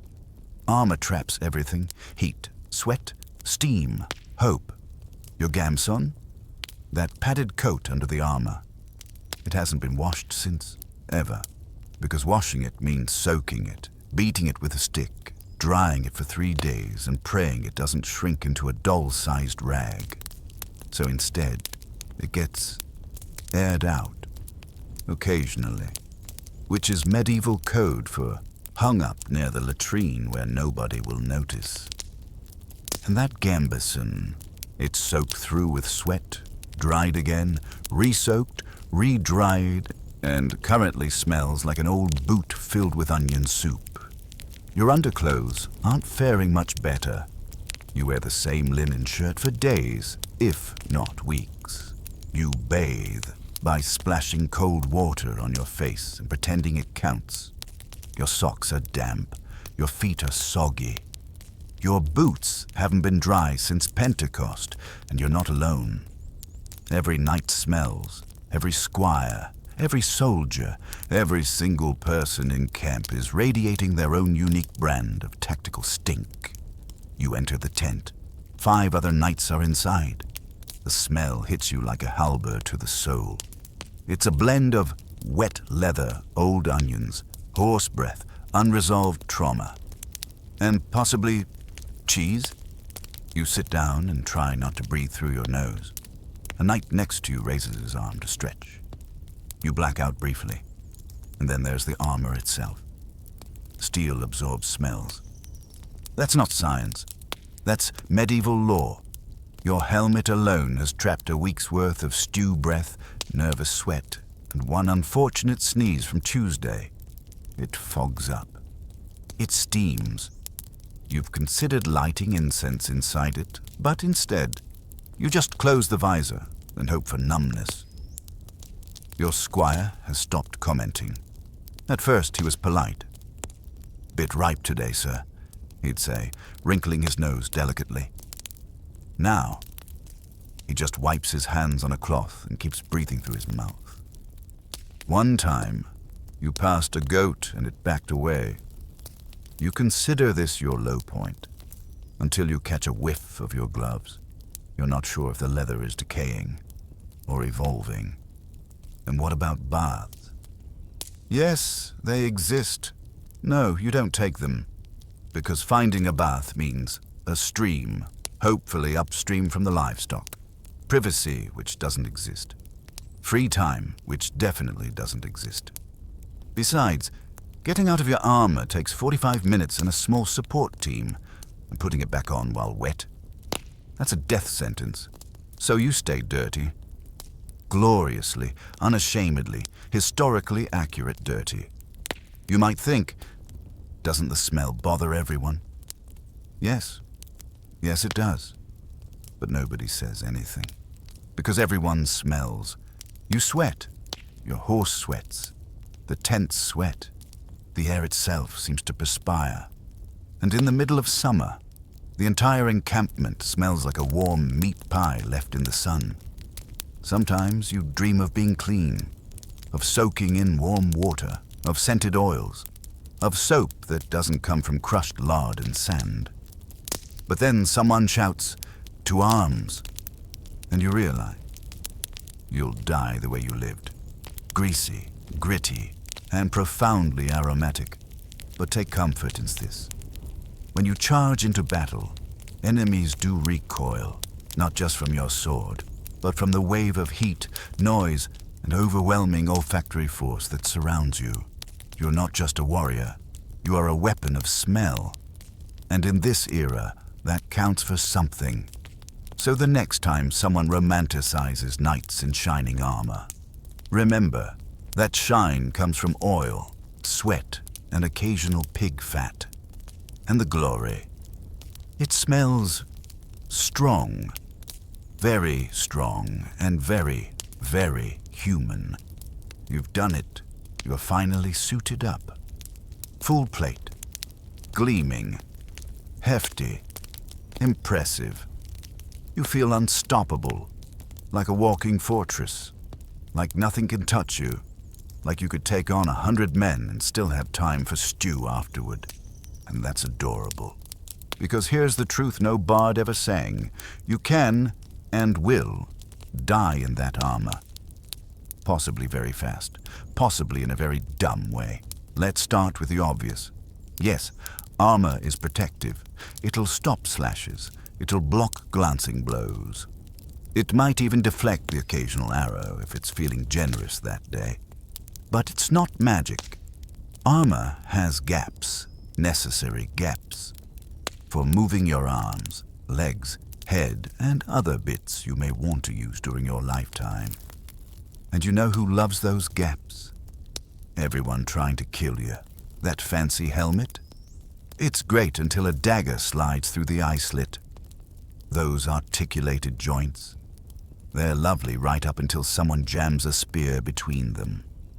And the armpits? Don't even get me started on the armpits. They're basically welcome signs for incoming death. You swing your sword, triumphant, and a sharp little knife slides under your pauldron and suddenly you're bleeding from somewhere you can't even see. Heroic, number humbling. Very. But the real kicker, you don't have to get stabbed to die. No, that would be too glamorous. You could simply fall over. Yes, fall. Tip the wrong way on uneven ground, or trip on a rock, or step on your own greave strap. And suddenly you're on your back like a turtle. Stuck, struggling, making clanking noises like a pot falling downstairs. And if no one helps, well, hope you like lying in the mud until the battle ends. Or worse, you fall face down. Now your visor is full of dirt, your lungs are full of panic, and you're thinking, this is not the noble death I imagined. Or maybe you get knocked down and someone just sits on you. That's it. That's the end. Death by squashing. Here lies Sir Reginald, crushed under another man's buttocks. The songs write themselves. But hey, what about fire? Plate armor is metal, and you know what gets very hot when it's surrounded by flame. Metal. You are effectively a walking oven. There were cases, real ones, of knights being cooked inside their own armor. They didn't die from the wound. They died from being medium rare. Congratulations, your dinner. And don't forget exhaustion, because even if no one kills you, your own body just might. Wearing 25 to 35 kilograms of metal, marching across uneven ground, trying to swing a sword while wearing what amounts to a portable blacksmith's shop. That takes its toll. Your heart races, your lungs burn, your legs cramp. You sweat so much your soul leaks out. And if you collapse, it's hard to breathe, hard to move, hard to be helped. People might think you're just resting, until someone pokes you with a spear and realizes, oops, you were dying quietly in your tin can. So, yes, armor protects you up to a point, but it also slows you down, tires you out, makes you a target, turns minor mistakes into funeral arrangements. It's not invincibility, it's probability management. Armor gives you a better chance. It doesn't give you a guarantee, but here's the thing. Even knowing all that, you still wear it. Because you have to. Because they expect you to. Because frankly, it looks amazing, and maybe, just maybe, because in this mad, brutal, clanging world, a little illusion of safety is better than none at all. Even if it creaks, even if it smells, even if it won't save you from a pointy stick aimed at your left elbow at exactly the wrong moment. So the next time someone says, knights were unstoppable in full plate, you may smile, and you may say, sure, until they tripped on a chicken and got skewered in the armpit. You stand at the edge of the battlefield. The sun glints off your visor, your gauntlets creak as you grip your sword. Your heart pounds with courage, fear, and the fact that you've been standing in 30 kilograms of steel for an hour. The trumpet sounds. You charge, you clash, you swing your sword once, maybe twice, and you're already gasping for air like a fish at a jousting match. Welcome to reality. You don't fight for hours. You don't even fight for 15 minutes. You fight for 2 minutes, maybe 3. Then you need a break before you collapse into a sweaty, clanging pile of meat and metal. Let's break it down. Fighting in armor is not like fencing in gym class. It's more like trying to wrestle a bear underwater while wearing a cast iron bathtub. Every move takes energy. Lifting your arm to swing your sword, that's a full body workout. Blocking a blow. Hope your shoulder joints are feeling brave today. Taking a step. That's a squat. Taking 5 steps. That's your cardio for the month. Now repeat that while someone is trying to cave your head in. In a duel, even the best trained knights lasted a few minutes per round. They'd clash, then circle, then pant, then stall, then maybe faint dramatically. That's not cowardice. That's physics. Your body can only push so hard before it shuts down and says, "You know what? Let's take a nap." Right here, in the dirt. And it wasn't just sword play. Even on horseback, you'd get exhausted. Holding a lance straight while galloping, that's not heroic. That's arm day at the gym with a 600-pound horse doing leg day underneath you. Jousting might look majestic, but behind that visor, most knights were just trying not to throw up. Now, in real battles, those chaotic fields full of mud, shouting, and flying elbows, most of the fighting wasn't constant motion. It was a mix of short bursts of violence, long moments of standing, breathing, panicking, and then either retreating or collapsing.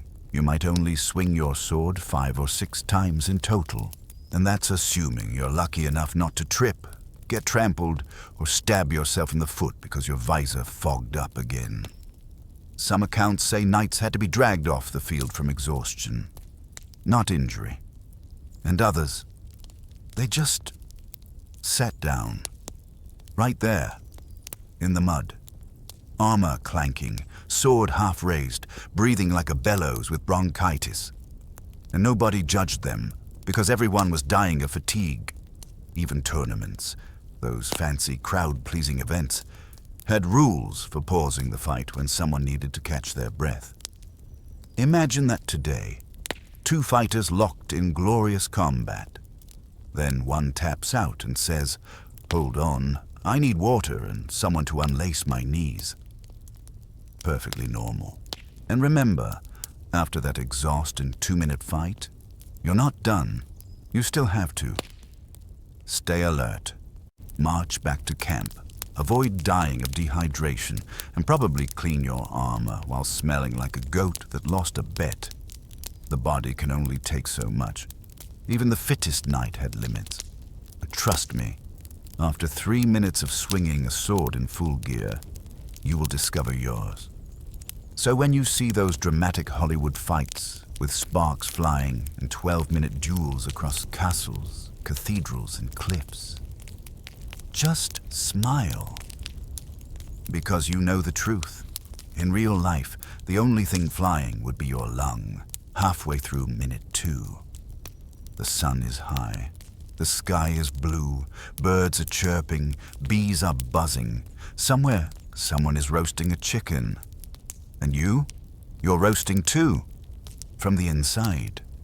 Because you're wearing a full suit of plate armor in the middle of summer, and you have made a terrible mistake.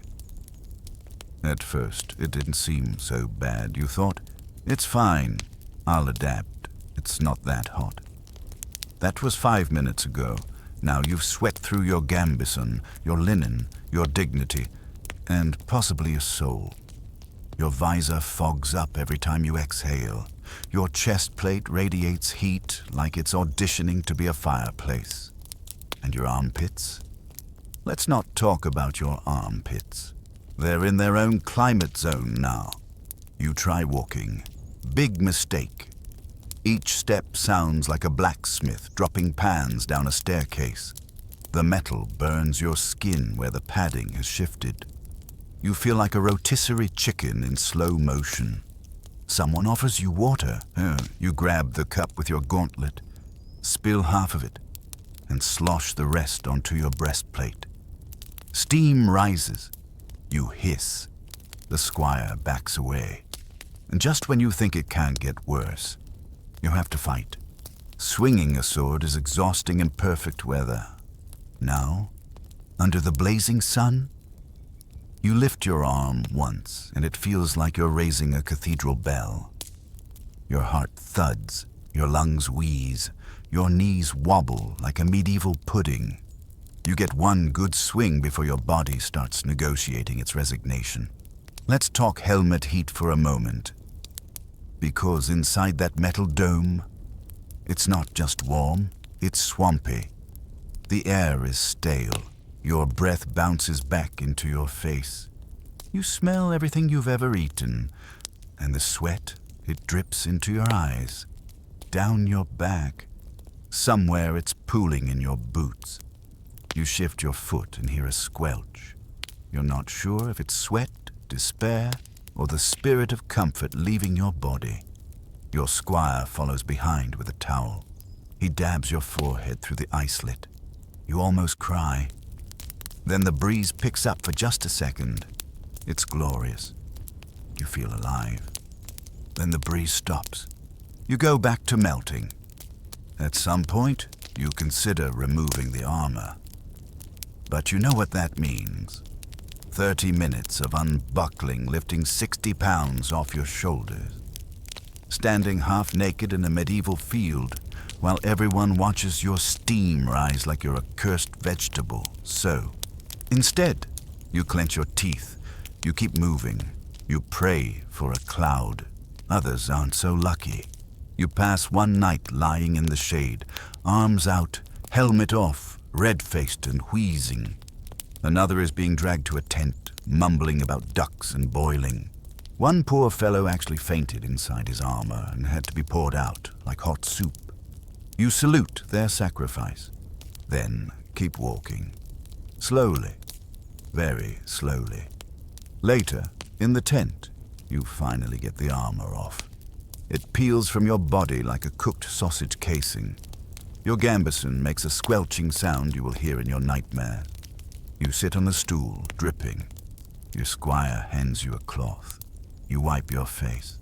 It comes away black. From soot, dust, melted self. Who knows anymore? You drink water until you can't tell if it's dripping from your mouth or your pores. You lie down on the cot.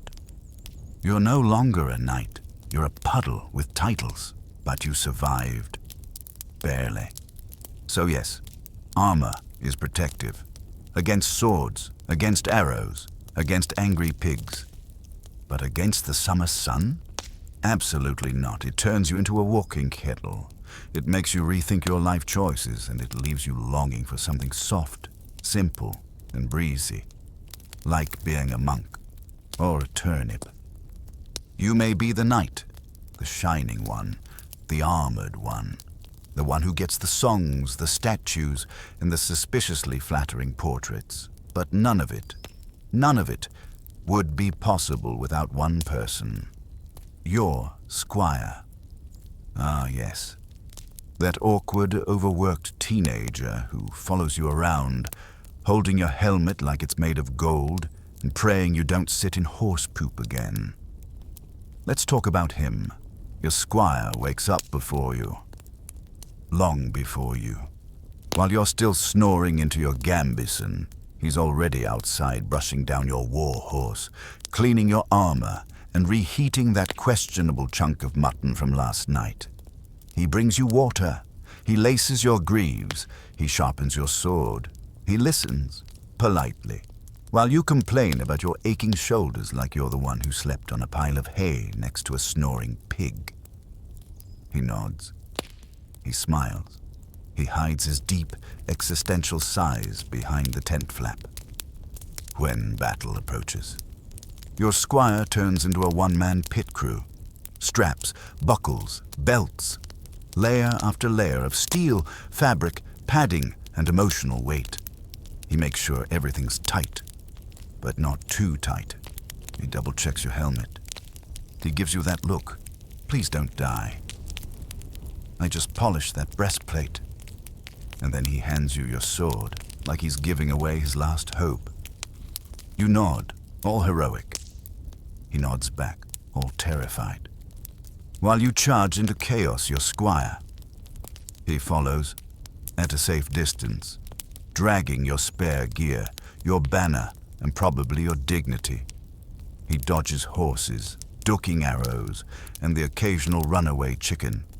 And when you inevitably drop your sword, fall in a ditch, get stuck in the mud like a giant metallic beetle, it's your squire who runs in, unarmed, panting, shouting, "Sir, your boot's on backwards again." He pulls you up. He saves you. You grunt thanks, and then complain that your chainmail feels weird under the arms today. During camp life, your squire becomes your cook, your butler, your repairman, your therapist. He listens to you rant about politics, women, boots, and that one knight from Normandy who definitely stole your stew spoon. He smiles through it all. Mostly. Sometimes he just stares blankly into the fire and mumbles, "One day I'll be a knight. One day." You pat his shoulder, then ask him to scrub your leg armor again. It smells weird. And the training? You think you have it tough? He's expected to learn swordsmanship, study noble etiquette, speak French badly, memorize family lineages, practice riding, reading, writing, and wrangling your laundry. And he does it all while limping because he tripped over your shield again. Let's be clear. You get the glory. He gets the blisters. But the real truth, you trust him more than anyone.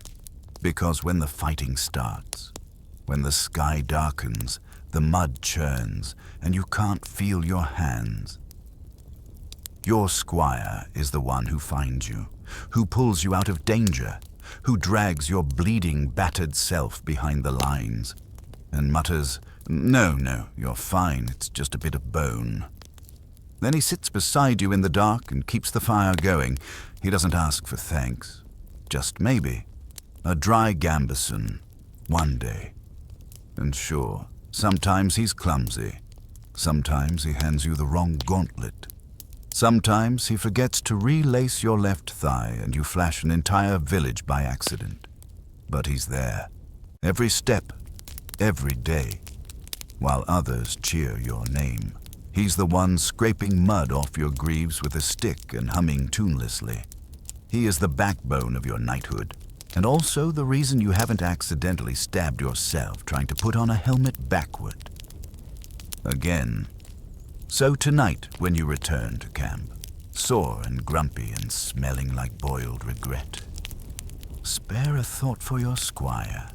He's still awake, still cleaning your sword, still wondering what possessed him to want to be you someday.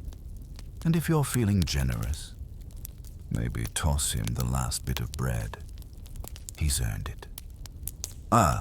Winter. The snow falls softly. The camp is quiet, peaceful. Your breath mists in the air like a fairy tale. And you're standing there in 40 pounds of armor, shivering so hard your pauldrons are clicking like castanets. Because while armor may stop arrows, it does not stop frostbite. Let's begin with a quick science lesson. Metal gets cold. Metal touching your body gets really cold. Metal that's been sitting outside all night in freezing rain might as well be forged from frozen betrayal. You try to put on your chest plate. It bites you. Your fingers stick slightly to the buckles. Your nose goes numb before your greaves are even on. And your gambeson, that blessed, sweat-soaked, permanently damp thing you wear under the armor, it's now stiff, cold, smells like mildew and sadness. You pull it over your head and make a noise no knight should ever make. Your squire offers to help. You grunt. You're too cold for words now. Your breath fogs up your helmet the moment you put it on. You can't see. You can't hear. You can only feel your ears retreating into your skull in protest. You try to speak. It comes out as a whimper. Your horse refuses to look you in the eye. Now begins the walk, or rather, the stiff-legged Tin Man shuffle across icy ground. You can't bend your knees, you can't feel your toes. Your joints are locking up like someone poured soup into your armor and left it outside. You consider lying down and letting the snow bury you like a misunderstood statue. And yet, battle still comes. Because enemies, like the flu, don't take snow days. So you trudge forward, sword in hand, silently praying that your opponent slips on the ice before you do. Because if you fall, you're not getting up. Not in this cold, not unless someone lights a fire underneath you. During combat, every swing of your arm feels like lifting a frozen log. Your sword feels heavier, your armor creaks, not in a majestic, intimidating way. More like an old door protesting its life choices. You try to block. Your arm doesn't respond. You get hit in the ribs. You don't feel it, not because you're tough, but because you lost all sensation in your torso 10 minutes ago. Eventually, the battle ends. You survive, mostly intact, mostly frozen. You return to camp and begin the ritual known as thawing. You sit near a fire. Your squire peels off pieces of armor, one by one, like he's unwrapping a very sad, slightly steaming present. The gambeson hits the floor with a splat. Your boots squish. Your toes are somewhere, you hope. You stare into the flames and wonder if warmth is just a myth told to peasants to keep them hopeful. Later in the tent, you lie under 3 blankets, still shaking. Your squire offers you soup. You try to hold the bowl. Your fingers don't bend. He spoon-feeds you like a feudal baby. You hate it. You love it. You hate that you love it. Some say armor makes you invulnerable. And sure, maybe it stops swords. But against frost, wind, sleet, and betrayal from your own toes, it's as useful as a metal bathing suit. And tomorrow, you'll do it all again. Because winter isn't over, and nights don't hibernate, much as you wish they did.